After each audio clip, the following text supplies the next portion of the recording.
Hi folks, David Waring here again with InformedTrades.com and today's lesson of the day.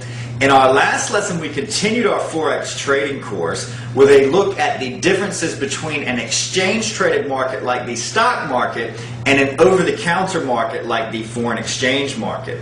In today's lesson we're going to continue our discussion on the Forex market with a look at the structure of the market so we can determine exactly who controls the market and how the retail Forex broker and individual trader fit into this picture. So let's get started.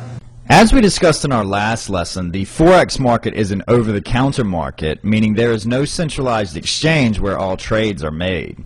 Because of this, the price that someone receives when trading Forex has traditionally differed depending on the size of the transaction and the sophistication of the person or entity that is making that transaction.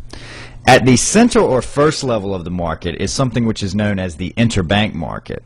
While technically any bank is part of the interbank market, when an FX trader speaks of the interbank market, he or she is really talking about the 10 or so largest banks that make markets in FX.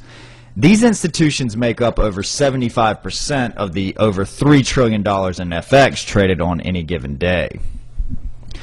There are two primary factors which separate institutions with direct interbank access from everyone else. Number one is access to the tightest prices. We will learn more about transaction costs in later lessons. However, for now, simply understand that for every 1 million in currency traded, those who have direct access to the interbank market save approximately $100 per trade or more over the next level of participants. Number two is access to the best liquidity. As with any other market, there's a certain amount of liquidity or amount that can be traded at any one price in the foreign exchange market. If more than what is available at the current price is traded, then the price adjusts until additional liquidity enters the market. As the Forex market is over the counter, liquidity is spread out among different providers, with the banks comprising the interbank market having access to the greatest amount of liquidity, and then declining levels of liquidity available at different levels moving away from the interbank market.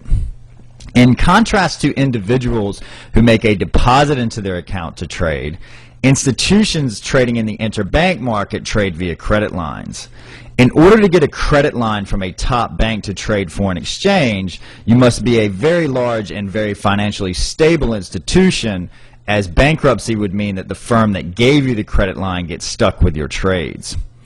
The next level of participants after the interbank market are hedge funds, brokerage firms, and smaller banks who are not quite large enough to have direct access to the interbank market.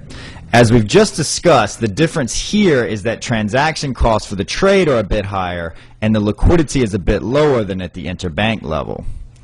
The next level of participants has traditionally been corporations and smaller financial institutions who do make foreign exchange trades, but not enough to warrant the better pricing. As you can see here, as the market participant got smaller and less sophisticated, the transaction costs they paid to trade became larger and the liquidity that was available to them got smaller and smaller. In a lot of cases, this is still true today, as anyone who has ever exchanged currencies at the airport when traveling knows. To give you an idea of just how large a difference there is between participants in the interbank market and an individual trading currencies for travel, interbank market participants pay approximately 1/100th of a cent to trade dollars for euros, for example, where individuals at the airport can pay 5 cents or more. This may not seem like much of a difference, but think about it this way. On $10,000, that is $1 that the interbank participant pays and $500 that the individual pays.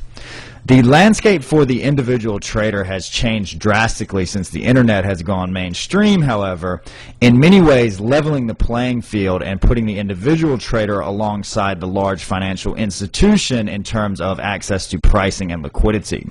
This will be the topic of our next lesson. As always, if you have any questions or comments, please feel free to leave them in the comment section below, and good luck with your trading.